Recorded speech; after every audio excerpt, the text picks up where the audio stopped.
Os possíveis adversários nas eleições de 2014, Dilma Rousseff e Eduardo Campos, trocaram gentilezas durante a inauguração de uma plataforma de petróleo.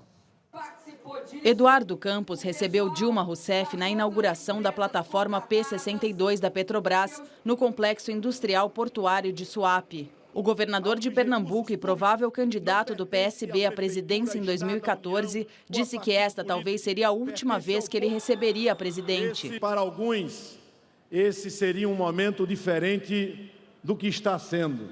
Poderia ser entendido como um encontro entre quadros políticos que amanhã poderão viver legitimamente uma disputa democrática.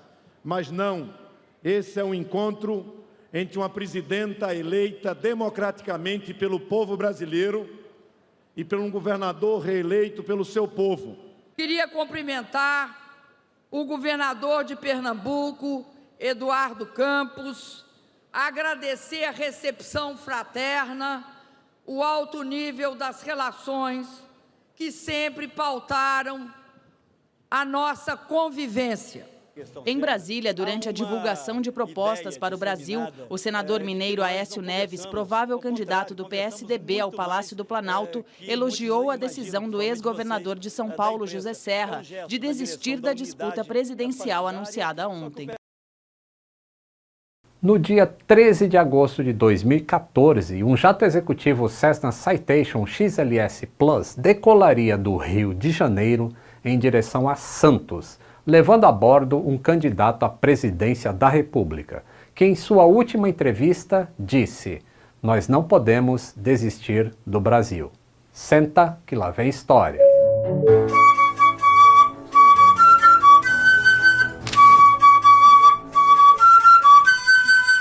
Saudações aeronáuticas, tudo bem com vocês? Tudo bem. Este é um dos vídeos mais pedidos do canal. Eu passei os últimos meses lendo todos os detalhes do relatório final do CENIPA sobre este acidente. E vamos mostrar graficamente o que se passou naquele dia 13 de agosto. As cenas de reconstituição feitas no Flight Simulator foram produzidas em coordenação com Wilbert, da Cinematic MSFS. Dificilmente você vai achar alguém que faça vídeos tão bons dentro da plataforma quanto ele. O link do contato dele está na descrição. Tudo o que vamos falar hoje é baseado no relatório final do CENIPA, cujo link também está na descrição.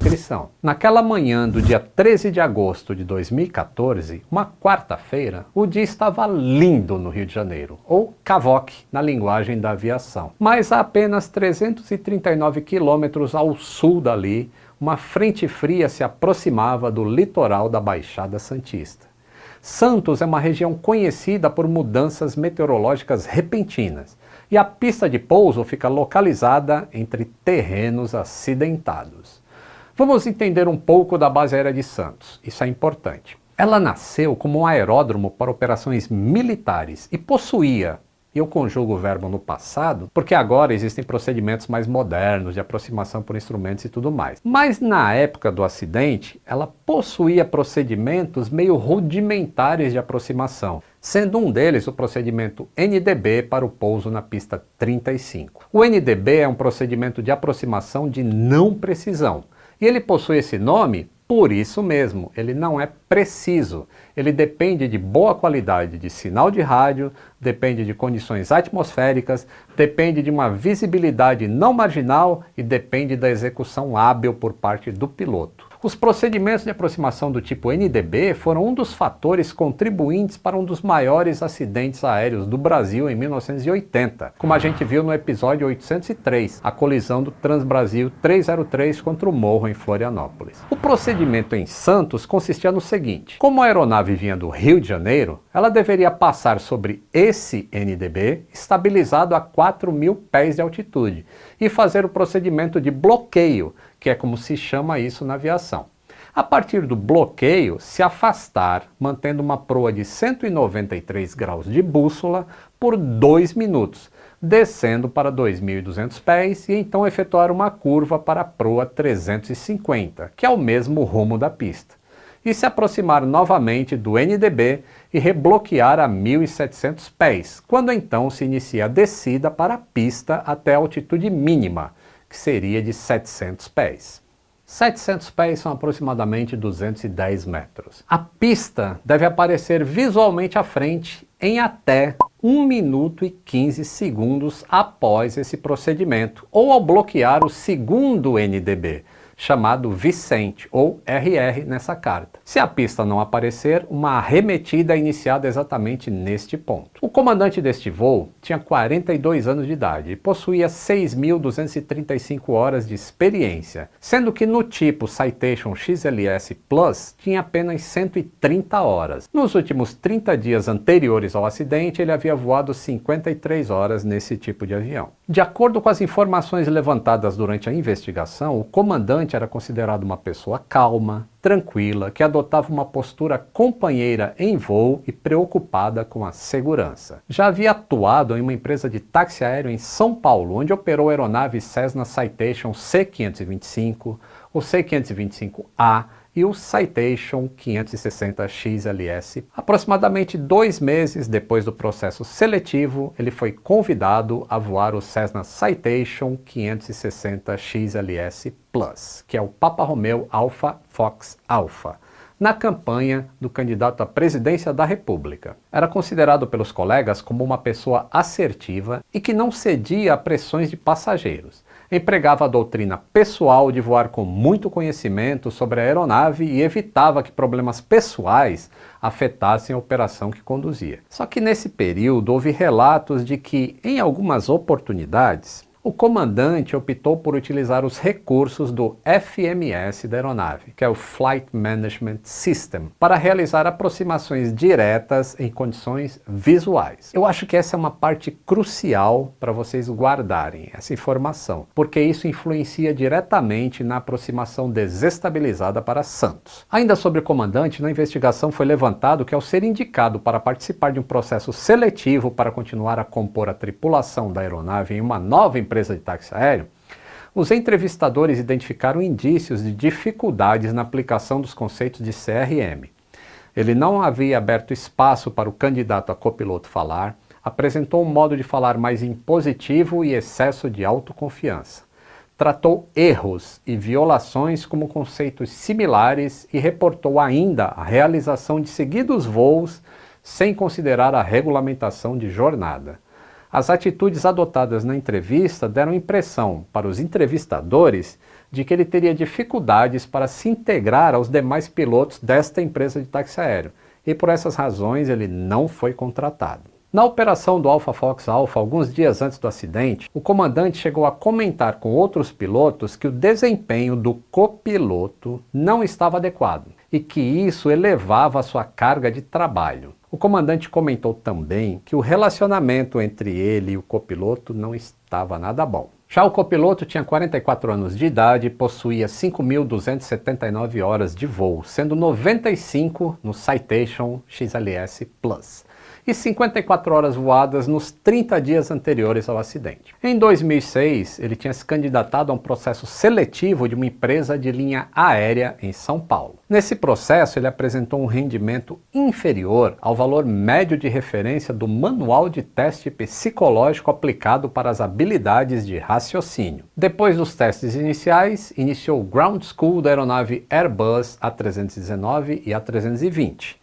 No qual apresentou dificuldades de aprendizagem do conteúdo desde o início da instrução. Os instrutores relataram que durante os treinamentos ele precisava de um tempo maior para aprender em relação aos outros alunos, apresentando um processo de aprendizagem mais lento. Depois do reforço, ele concluiu o curso da aeronave e seguiu para o treinamento em simulador, quando também foram realizadas sessões de reforço, só que ele não atingiu o nível mínimo satisfatório para a continuidade da instrução e assim foi desligado da empresa. Durante o período em que trabalhou na empresa de táxi aéreo, ele se mostrou apático em voo, desatento, não alertava o outro tripulante quando algo saía do perfil de voo, como parâmetros de velocidade, por exemplo. Em operações sob condições normais, ele mostrava-se tranquilo durante o voo.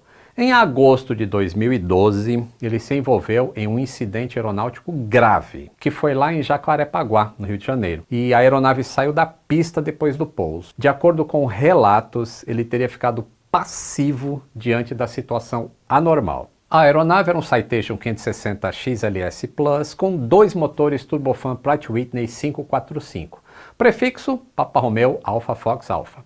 Os controles primários de voo eram do tipo convencional, atuados por cabos mecânicos.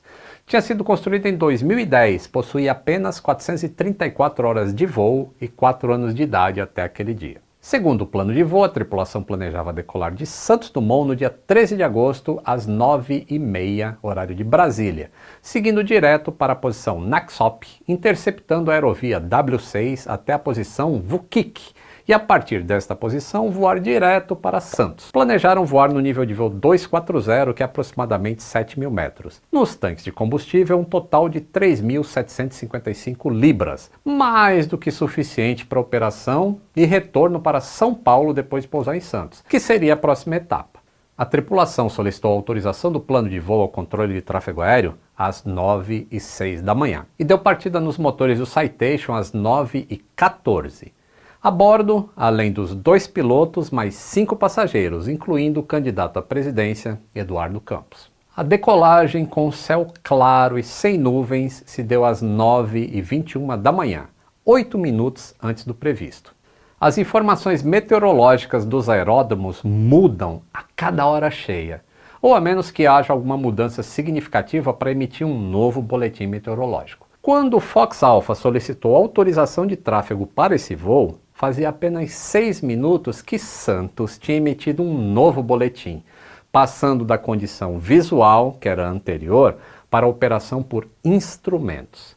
A autorização tinha sido solicitada às 9h06 da manhã, e nesse exato momento, a base aérea de Santos já se encontrava com chuva e visibilidade horizontal de apenas 4 quilômetros. O teto estava a apenas 1.800 pés, que dá 548 metros. O teto é a distância vertical do solo até a primeira camada de nuvens que cobre 50% do céu. Durante o voo, as condições em Santos continuaram se degradando, reduzindo-se para apenas 3 quilômetros horizontal e o teto para apenas 800 pés, que dá 243 metros. Os relatórios de previsão meteorológica para aquele aeródromo já indicavam que isso ia ocorrer, mas é provável que o bom tempo no Rio de Janeiro tenha criado um estado mental de boas condições que tem impedido uma melhor avaliação por parte dos tripulantes das condições em Santos. Subida da aeronave ocorreu sem problemas.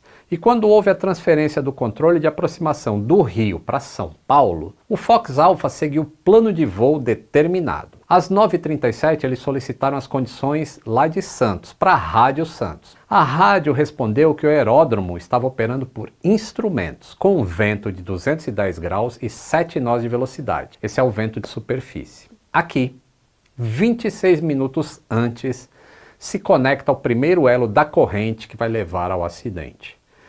Como a intenção era pousar na pista 35, que significava uma proa magnética de 350 graus, o vento vindo de 210 graus gerava um componente de vento de cauda de 2 nós. Os aviões procuram sempre pousar com o vento vindo em direção ao nariz do avião, ou seja, eles pousam e decolam sempre contra o vento. Isso permite uma menor velocidade de aproximação e também uma menor velocidade na hora de tocar na pista, que reduz a distância de pouso. Entendam, o Citation podia pousar com componente de vento de cauda de até 10 nós, mas desde que a pista não estivesse molhada, o que era justamente o caso de Santos naquele momento. O manual do fabricante do avião possui o seguinte aviso: pousos em pista molhada com qualquer componente de vento de cauda não são recomendados. 11 minutos depois do contato com a Rádio Santos, às 9h48, o Fox Alpha informou ao controle de São Paulo que iria realizar o procedimento Eco Uno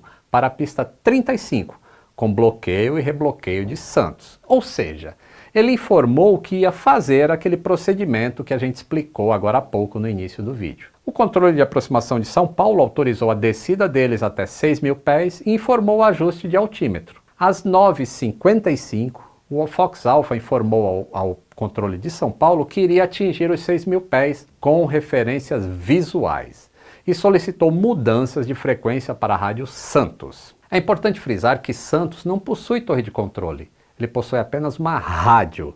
A função da rádio é passar as informações meteorológicas atuais e informar sobre outros tráfegos aéreos na região, o que não era o caso nesse dia. Todo o procedimento de aproximação é feito sem controle de tráfego, sem radar, sem nada. Tudo depende apenas do piloto cuidar dos distanciamentos e de sua posição no espaço.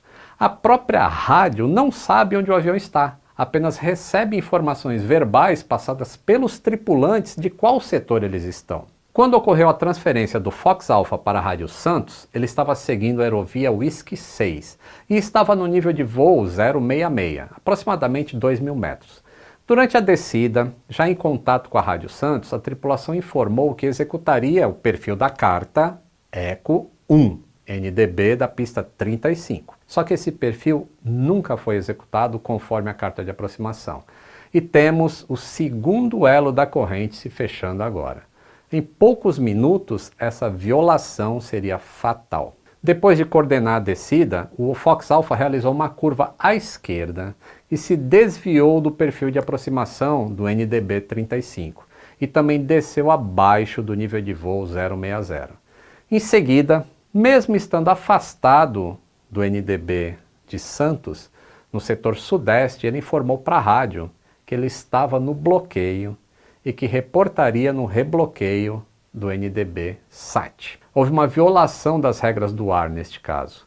Na sequência, ele informou para a Rádio Santos que havia rebloqueado o NDB SAT e que estava na aproximação para a pista 35. E nesse momento, segundo a revisualização do radar, a aeronave estava ingressando em uma aproximação final, só que ele não tinha nem bloqueado nem rebloqueado o NDB de Santos. É possível que a experiência do comandante de ter voado no exterior, em pistas com infraestruturas precárias, somado a um julgamento equivocado sobre as reais condições que existiam lá na base aérea de Santos, possam ter contribuído para que ele se sentisse seguro para fazer esse procedimento não documentado de aproximação direta usando o FMC do avião, mesmo com a nota no manual proibindo o uso dessa maneira. E tem mais um detalhe. Como o comandante já havia realizado esse procedimento em outras ocasiões, os sucessos anteriores podem ter reforçado na cabeça dele a segurança para repetir, mesmo que em outro contexto, pela característica que o ser humano tem de se apoiar em experiências anteriores bem-sucedidas. Existe até um evento no estudo de fatores humanos em aviação que se chama normas, que é justamente isso. Você faz um procedimento que está fora do padrão, mas ele dá certo. E aí você considera que aquele procedimento que é errado é o novo normal. E aí você abandona o correto, você passa a fazer só aquele. Aí na próxima vez você tenta fazer alguma coisa mais diferente ainda e que vai se tornar o novo normal novamente. E isso é uma espiral de procedimentos incorretos que vão dando certo e vão crescendo, até que um dia acontece um acidente. O perfil de aproximação efetuado pelo Fox Alpha excluiu a realização da órbita prevista no NDB, o que economizaria 5 minutos no tempo total de aproximação.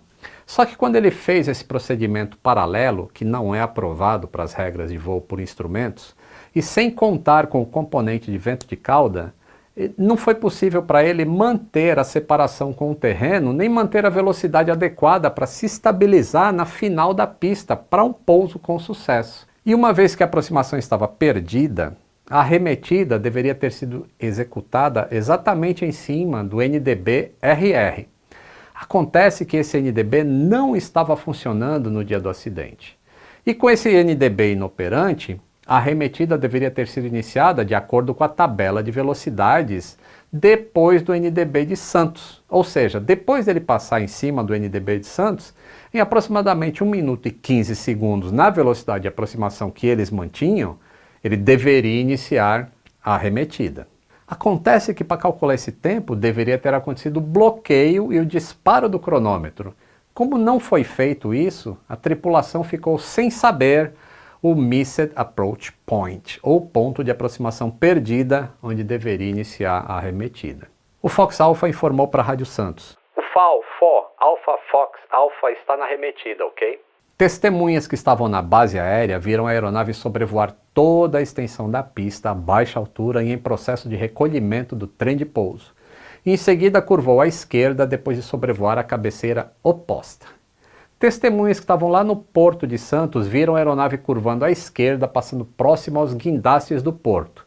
E a partir deste ponto, a aeronave foi vista nivelando as asas e desapareceu por entre as nuvens.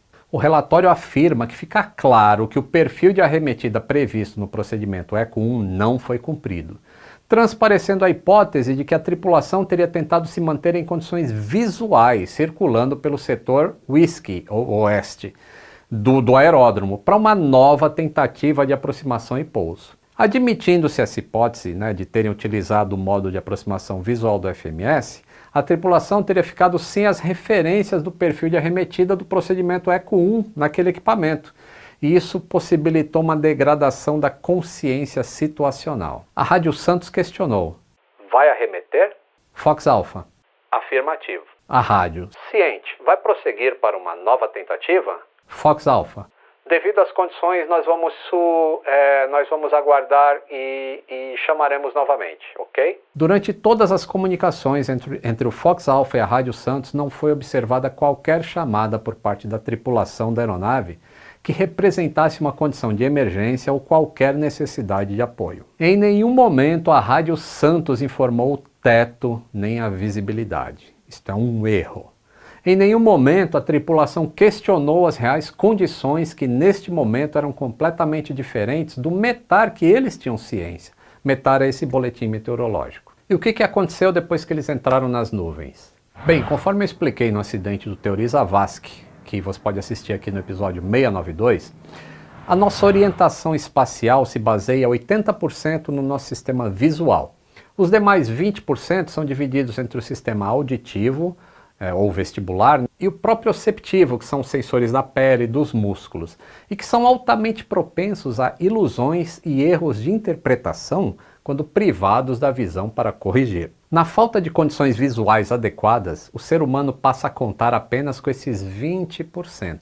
E nesse tipo de situação, cada um desses sistemas passa a contribuir com 50% da informação e geralmente está errado. Em parque de diversões, por exemplo, com montanhas russas escuras ou que passam dentro de túneis, as sensações de queda ou de subida são muito maiores. E se você pudesse seguir o mesmo caminho da montanha russa com a luz acesa, você veria que nada do que você sentiu é verdade. Estudos científicos da Universidade de Illinois sobre a média de tempo que leva um piloto a perder completamente a orientação quando perde referência visual sem o uso dos instrumentos é de 178 segundos. Isso mesmo.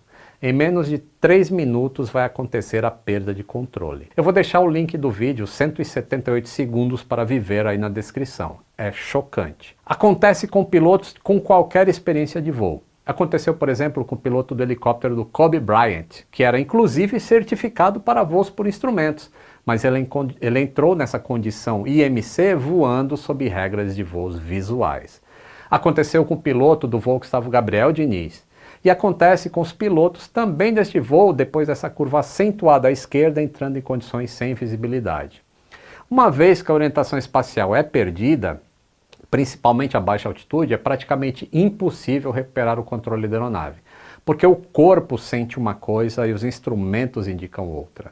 E o Citation XLS Plus mergulhou sobre casas próximo ao bairro do Gonzaga, em Santos.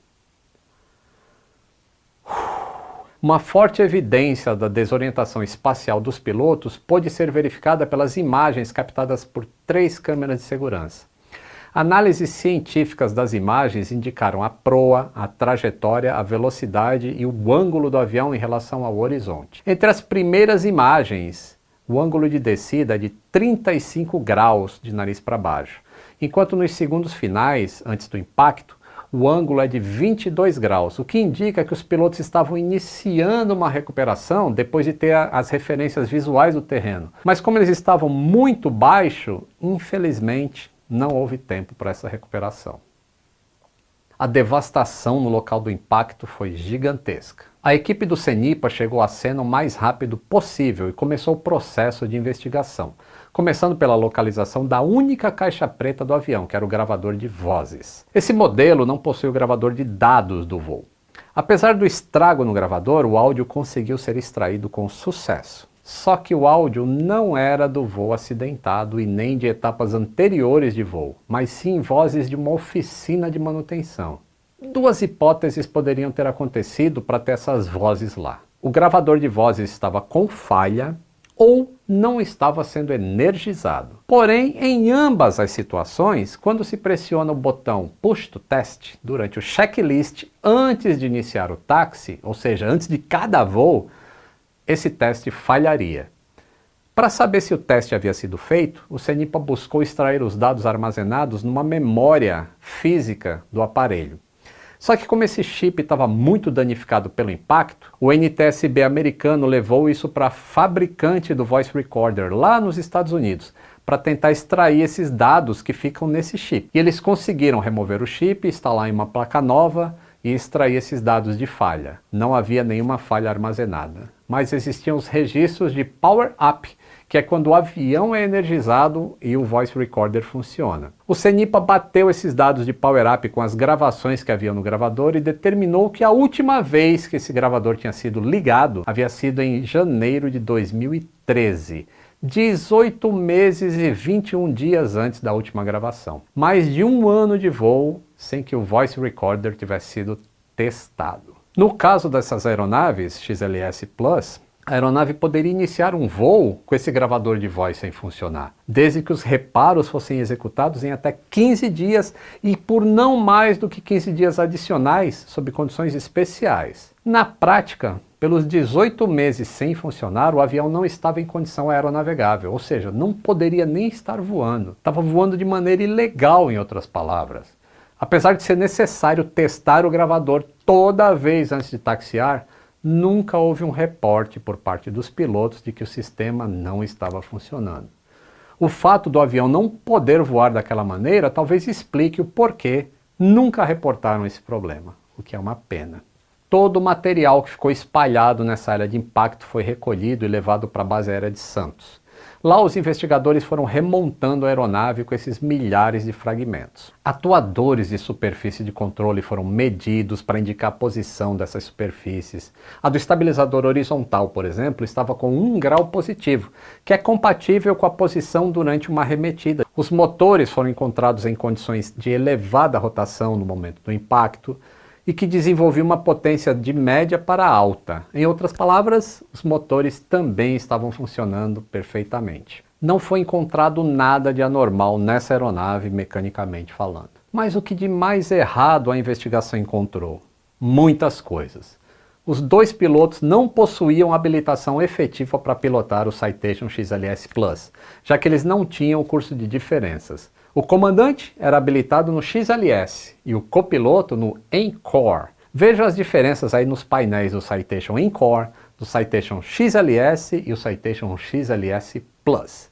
As diferenças identificadas pela autoridade de certificação primária, que era a FAA, justificaram a necessidade da realização de treinamentos para o XLS Plus, vejam só a ironia, por causa justamente de uma dificuldade de operação nos sistemas da aeronave nos momentos de carga de trabalho elevada, como durante arremetidas que poderiam resultar em riscos não aceitáveis. Além disso, como diz o relatório, os tripulantes se conheciam há pouco tempo, voavam juntos apenas 1 mês e meio e não possuíam a mesma formação, o que pode ter interferido na estrutura de cooperação, porque possivelmente eles não possuíam as mesmas práticas e padronizações, fato que prejudica a sinergia em voo sob condições adversas. Essas informações reforçam a hipótese de que pode ter ocorrido uma sobrecarga de trabalho do piloto em comando em virtude da possibilidade dele ter acumulado tarefas como consequência de uma possível dificuldade do copiloto em assessorar ali naquele momento. E isso aumentou a exigência mental e operacional na condição do voo após o início do procedimento de aproximação perdida. E como que ocorreu a desorientação? Quando eles analisaram a curva feita após o cálculo do sobrevoo cálculos matemáticos, indicaram inclinações de até 60 graus de asa. E por isso a aeronave poderia ter empregado velocidades que variavam de 120 a 210 nós e cargas G, que variavam entre 1,15 a 2G, o que seria considerado uma curva apertada para esse tipo de aeronave.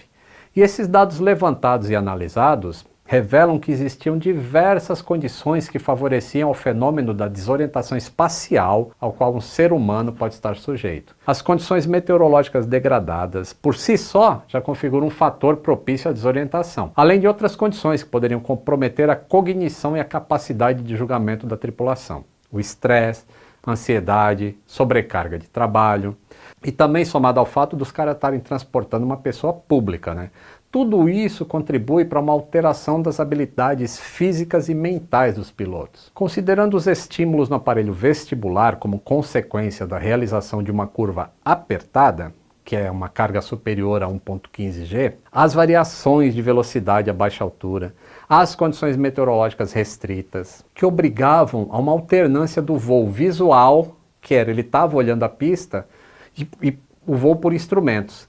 E provavelmente o piloto mexeu a cabeça para poder acompanhar a pista. Esse movimento todo da cabeça com essas forças e tentando olhar os instrumentos, além de se preocupar com os obstáculos do terreno, todas essas condições implicam em uma desorientação espacial do tipo incapacitante, que é quando o piloto experimenta a mais extrema forma de desorientação. Quando acontece isso, o piloto, inclusive, pode estar consciente de que ele está desorientado, mas ele está tão mental, fisicamente sobrecarregado ou estressado que ele é incapaz de recuperar com sucesso o controle da situação enquanto ele está sem condições visuais. Ele até pode conseguir recuperar o controle da aeronave, mas não ser capaz de evitar o acidente. O CENIPA lista vários fatores contribuintes além do que eu já mencionei, como a realização da aproximação com perfil diferente do previsto, que demonstra aí uma falta de aderência aos procedimentos da aviação e que possibilitou essa sequência de eventos que culminaram com uma aproximação perdida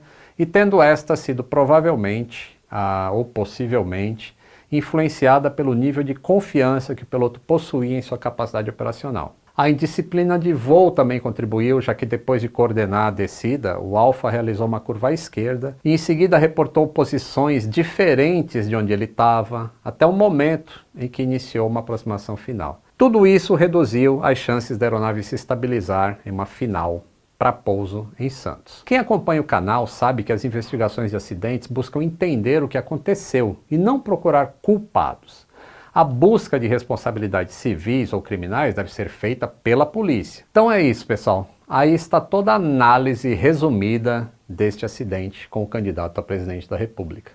Apesar do corpo técnico de vários países envolvidos nesta investigação, ainda vai ter gente aí nos comentários dizendo que foi sabotagem e foi crime político e essas coisas. Sem ter um embasamento, tá? Eu estou mostrando aqui as coisas técnicas e você só falar que foi sabotagem sem explicar como que isso pode ter acontecido é meio difícil, de só falar. Mas eu espero pelo menos ter jogado uma luz em tudo que ocorreu neste voo dessa maneira que eu expliquei. Então deixa o like e se inscreva no canal. Se não for inscrito, considere apoiar por apenas R$ 2,99 para nos ajudar com essa pesquisa. Um grande abraço e até o próximo voo. Uma bola de fogo enorme, um calor.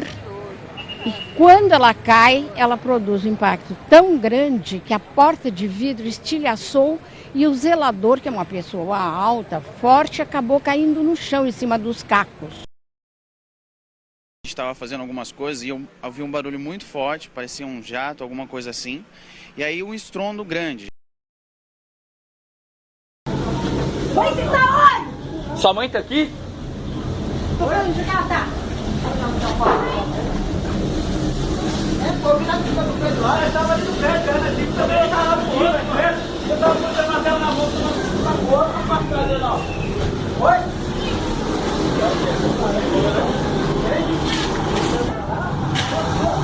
É mais do possível, né? Não tem isso na casa não, cara? Vai, se tiver, já era, cara. Já tava lá em cima do prédio, assim, só viu só. Mas foi, caiu mesmo? Caiu, viu? Tá com meu tudo. Caixa preta do avião que transportava o presidenciável Eduardo Campos não tem gravações sobre a tragédia. No local da queda, em Santos, o trabalho dos peritos continua. Depois de 3 dias, muitos moradores conseguiram, enfim, voltar para casa. Eu praticamente dormi no chão na casa da minha mãe, lá porque não tem acomodações direito. Hoje foi dia de limpar a sujeira e consertar o que é possível, como telhados e janelas. Leonardo passou o dia contando os prejuízos, que ele acredita ser de R$5 mil. Geladeira, vidro, janela, entendeu? Porta, bicicleta também que estava no quarto também. 2 imóveis residenciais e uma academia de ginástica continuam interditados.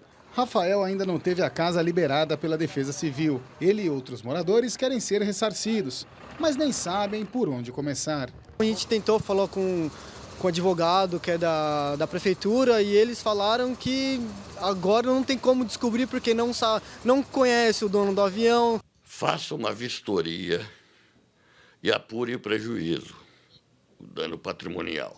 Porque você não vai poder esperar uma ação inteira ou saber quem é o culpado, que vai demorar, para poder trocar o vidro da janela. Imagens feitas por um drone e por um scanner vão ser usadas na construção de modelos com detalhes do local. A expectativa é que com esses equipamentos os investigadores consigam definir o trajeto do jato e a posição da aeronave no momento da queda.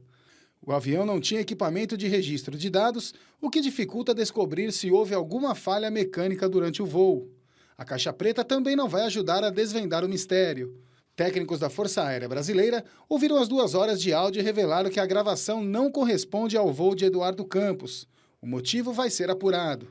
A perícia nos pedaços do avião pode trazer algumas pistas, mas de acordo com os bombeiros, mais de 90% das peças foram danificadas pelo impacto. Isso torna impossível, por exemplo, a reconstrução da fuselagem, técnica usada nos Estados Unidos durante as investigações sobre a queda do voo 800 da extinta companhia aérea TWA. O Boeing 747, que explodiu no ar em 1996, foi parcialmente remontado com os destroços que caíram em alto mar. O acidente matou cerca de 230 pessoas. A parte da carcaça reconstruída fez com que os investigadores descartassem a hipótese de um atentado. A Polícia Federal apresentou hoje o relatório final das investigações sobre as causas do acidente aéreo que matou 7 pessoas no litoral paulista em agosto de 2014. Entre elas, o então candidato à presidência da República, Eduardo Campos. De acordo com a Polícia Federal, o inquérito demorou 4 anos por causa da falta de elementos para a investigação, a exemplo da destruição total da aeronave e de dispositivos eletrônicos. Segundo um áudio gravado entre o copiloto e a torre da base aérea, o avião arremeteu e ficou escondido entre nuvens. Houve relato da presença de urubus voando no local. A Polícia Federal acredita que, neste momento, houve a colisão com pássaros, ou mesmo desorientação espacial dos pilotos, ou ainda falhas mecânicas, e descartou qualquer tipo de sabotagem. Os esforços investigativos foram feitos bastante nesse sentido, ouvindo todas as pessoas que cuidaram dessa aeronave nos dias precedentes ao do voo, né?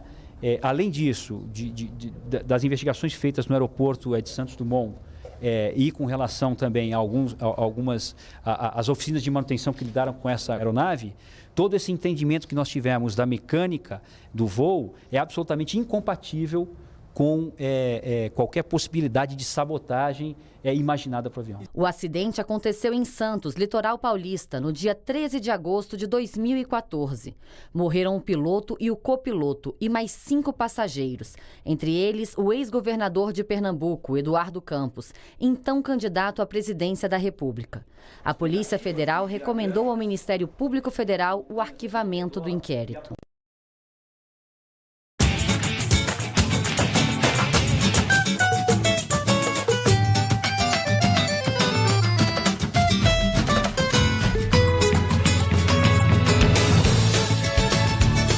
Muda Brasil, agora é Aécio.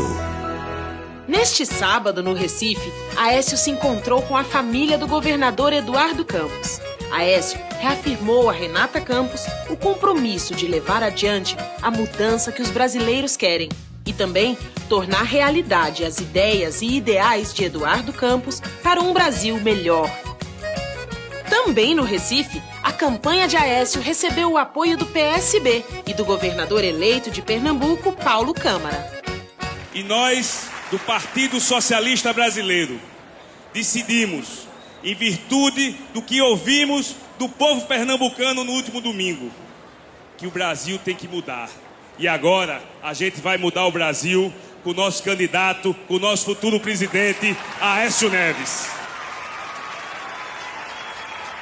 Em um momento de grande emoção, João Campos, filho de Eduardo, leu uma carta de apoio de sua família à candidatura de Aécio. Eu vim na responsabilidade de ler uma carta da minha mãe, que ela escreveu transmitindo o sentimento de toda a minha família ao povo pernambucano, ao povo brasileiro e ao futuro presidente Aécio Neves. Para nós, esse ano foi um ano muito duro. Perdemos nosso Eduardo, o nosso Dudu, nosso pai, o nosso líder. Ele tinha um grande sonho, tornar o Brasil um país mais justo, mais humano, mais equilibrado, onde as pessoas estivessem em primeiro lugar. Hoje temos duas possibilidades: continuar como estamos ou trilhar um caminho de mudanças. O Brasil pede mudanças. O governo que aí está tornou-se incapaz de realizá-las. Nós continuamos acreditando nos mesmos valores. Nós continuamos com os mesmos sonhos. Aécio, acredito na sua capacidade de diálogo e gestão. Sei que não é a primeira vez que seu caminho cruza com o de Eduardo. Em vários momentos, quando era necessário, você e Eduardo sabiam sentar e dialogar, encontrar caminhos. Aqui no Nordeste, em Pernambuco, estado que sempre foi palco de lutas libertárias, que tem um povo generoso, com força e coragem, que tem a cara de Eduardo e Arraes. Daqui você vai levar a garra e a energia do nosso povo, que serão fundamentais e essenciais para a construção de um novo Brasil. Siga em frente, Aécio. Boa sorte e que Deus nos proteja. Eu já vivi muita coisa na minha vida. Não comecei ontem a minha caminhada na política. Já passei por momentos de muita alegria e também por momentos de enorme dor e frustração. Mas eu não me lembro de ter vivido um momento de tamanha emoção como esse que vivo aqui hoje na Pernambuco, na Recife, de Eduardo, de Dona Madalena Arraes, de João Pedro, Maria Eduarda. Hoje eu sinto na minha alma e no meu coração a força e a responsabilidade, a força dos exemplos de Pernambuco e de Eduardo Campos e a responsabilidade dos brasileiros que querem e vão fazer a mudança que nós precisamos viver. Hoje, não se iludam. Há um sentimento crescente no Brasil clamando por mudanças, mudança de postura, mudança de compromissos. E se coube a mim, pela vontade de uma parcela expressiva dos brasileiros, conduzir a partir de agora essas mudanças, eu afirmo no solo sagrado de Pernambuco: não sou mais o candidato à presidência da República do PSDB ou de um conjunto de partidos. Sou o candidato a presidente da República que vai fazer as mudanças sonhadas e esperadas por tantos e por tantas brasileiras nos últimos anos. Serei o presidente da República das políticas regionais que vão permitir que as populações que menos têm sejam aquelas mais atendidas pelo Estado. Hoje, eu fiz questão que a minha filha Gabriela viesse comigo e disse a ela no avião: venha conhecer, Gabriela, a boa política que ainda se pratica no Brasil. Homens e mulheres de bem que somam as suas forças com determinação e, por que não hoje, com tamanho desprendimento para que o Brasil possa caminhar na direção da integração e da justiça social. Serei e tentarei ser, como foi Juscelino há 60 anos atrás, um outro mineiro que assumiu a presidência da República, o presidente da integração, da diminuição das diferenças. Portanto, minhas amigas e meus amigos, os olhos do Brasil inteiro nesse instante estão colocados aqui sobre o internacional nesta reunião. Os brasileiros estão ávidos, sedentos e na expectativa de que alguém possa libertá-los do jugo desse governo que não respeita a democracia, não respeita reputações, não respeita os seus adversários. E a eles eu digo aqui de Pernambuco, estou pronto para vencê-los e para dar ao Brasil o governo que os brasileiros esperam. A partir desse instante, somos um só corpo, uma só alma e uma só responsabilidade para com o Brasil sonhado por tantos brasileiros, para com o Brasil, Dona Madalena, de Miguel Arraes, como o Brasil, Gabriela, do seu bisavô Tancredo. Digo para que todos os brasileiros nos ouçam nesse instante: não vamos, hoje e nunca mais, desistir do Brasil. O nordestino é, antes de tudo, um forte. A frase de Euclides da Cunha definiu como nenhuma outra o espírito, o caráter e a determinação do nordestino. E como Aécio disse, só vamos ter um Brasil forte quando a gente tiver um Nordeste forte. Propostas de Aécio, Nordeste Forte. Aécio vai promover parcerias público-privadas e tirar do papel obras que estão paradas e que são essenciais para o Nordeste, como estradas, ferrovias e hidrovias. Desenvolvimento do semiárido. Aécio vai promover o desenvolvimento do semiárido, articulando todos os estados. Vai revitalizar o São Francisco e terminar sua transposição. Vai ainda realizar projetos para o Baixio do Irerê, na Bahia, e a ligação entre as bacias do Parnaíba e do São Francisco. Combate à pobreza. O Plano Nordeste Forte vai ampliar e melhorar o Bolsa Família, além de implantar o Programa Família Brasileira, oferecendo acompanhamento, novas oportunidades e uma melhoria real para o futuro das famílias. Oportunidade para os jovens. Aécio vai promover empregos para os jovens, criando novas oportunidades de educação e trabalho, e aumentar a participação dos jovens no ensino profissionalizante, ampliando os programas de acesso e financiamento à educação superior. Qualidade de vida. Aécio vai levar o programa Saúde da Família para toda a população, diminuindo a mortalidade infantil e materna.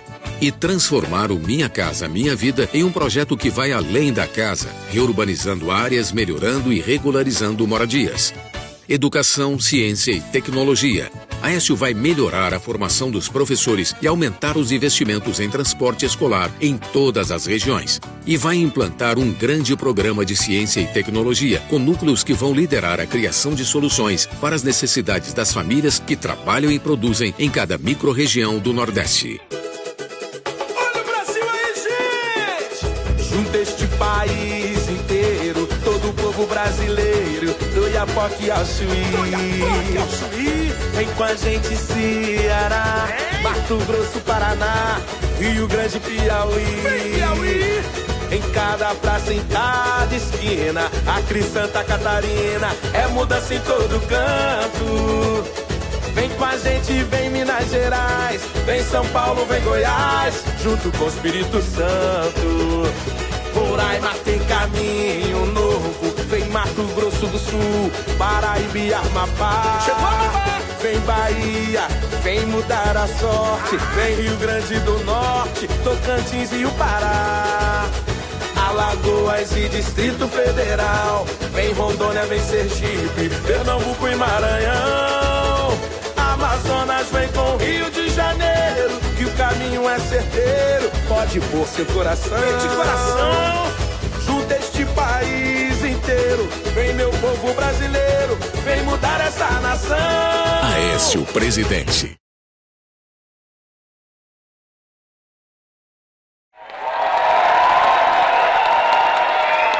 Filha de uma professora com um imigrante de origem búlgara, Dilma Rousseff nasceu em Belo Horizonte em dezembro de 1947. A ex-guerrilheira, que foi torturada no período da ditadura, se formou em Ciências Econômicas pela Universidade Federal do Rio Grande do Sul, estado onde consolidou a carreira política, inicialmente pelo PDT de Leonel Brizola.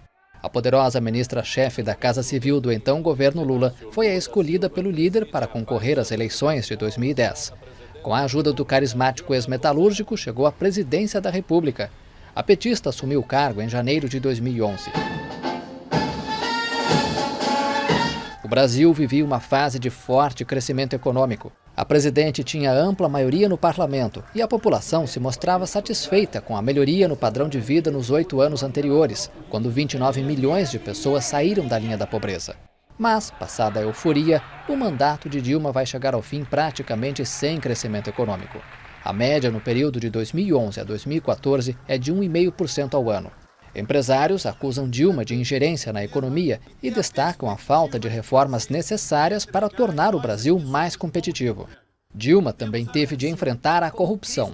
No primeiro ano de administração, perdeu 6 ministros acusados de corrupção e tentou, durante a campanha, desvincular o governo do escândalo de pagamento de propina na Petrobras, embora tenha admitido desvio de dinheiro na estatal. Eu farei todo o meu possível para ressarcir o país. Se houve desvio de dinheiro público, nós queremos ele de volta. Se houve, não houve, viu? Na área social, a presidente ampliou os subsídios destinados a 50 milhões de pessoas e, pelas suas contas, 11 milhões de brasileiros deixaram a pobreza. Também lançou programas de casas populares e trouxe médicos de Cuba pelo programa Mais Médicos. Mesmo assim, a petista não conseguiu manter os altos índices de popularidade do início do governo, que caíram em 2013, principalmente graças à alta inflação. Outro desafio enfrentado por Dilma foram os protestos por melhorias nos serviços públicos que levaram milhões de pessoas às ruas em junho do ano passado. Apesar de todas essas adversidades, a presidente entrou na campanha disposta a enfrentar os críticos de seu governo. Ela não se intimidou com os opositores e partiu para o ataque.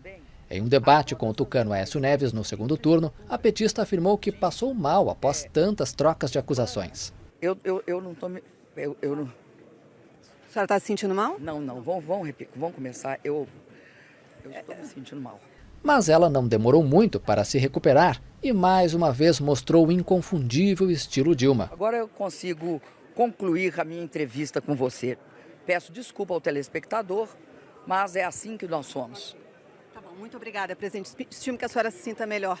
Não, mas que eu gostaria, querida, de completar. A senhora deu a sua mensagem. Inclusive, quando a senhora disse que estava se sentindo bem, a senhora já tinha alcançado o mesmo tempo que o candidato Aécio Neves já tinha falado.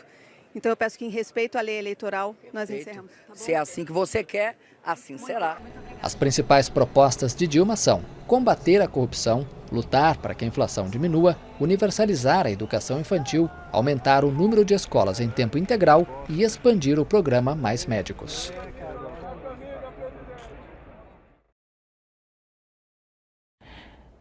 O acidente que matou o candidato à presidência da República, Eduardo Campos, completa 1 ano hoje. Em Santos, no litoral paulista, onde aconteceu a tragédia, moradores ainda tentam superar o trauma. E até hoje ninguém foi indenizado pelos prejuízos causados pela queda do avião. Juarez é o dono da academia atingida pelo avião que matou o presidenciável Eduardo Campos e outras 6 pessoas há exatamente 1 ano. Na época, a reforma e a compra de novos aparelhos foram avaliados em R$2 milhões. Ele precisou demitir funcionários, fechou a academia e teve de vender um terreno para pagar despesas. Conseguiu reabrir o negócio só no mês passado, mas ainda tem muito o que fazer. Foi um ano bastante difícil, mas a gente contou que o que deixa você feliz é a solidariedade das pessoas, né? O quanto você, no momento de crise, você sabe o quanto você realmente é querido. Além dos prejuízos financeiros, há também o trauma emocional. Para alguns é algo tão marcante que até hoje alguns colegas brincam. Ai, eu não consigo fazer tal exercício sem ficar um pouco aflito.